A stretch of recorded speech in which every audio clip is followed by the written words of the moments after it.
ঢাকা বিশ্ববিদ্যালয় একসময় প্রাচ্যের অক্সফোর্ড ছিল। আজকে সেই ঢাকা বিশ্ববিদ্যালয়ের মান কোথায় গিয়ে ঠেকিয়েছে? একটা স্বৈরাচার ক্ষমতায় ছিল। এই স্বৈরাচারের বিরুদ্ধে আমরা লড়াই করেছি।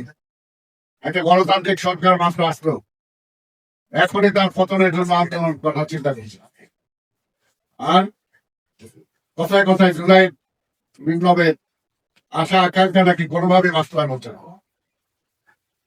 তাহলে তারেক রহমান আজকে যে ফ্যামিলি কার্ড দিচ্ছেন, কৃষক কার্ড দিচ্ছেন, ক্রিয়াদের নিজের ক্রিয়া কার্ড দিচ্ছেন, কৃষকদেরকে 10,000 টাকা মতো কৃষি ঋণ মকুব করেছেন, এগুলো কি কোনো রেজাল্ট নাই?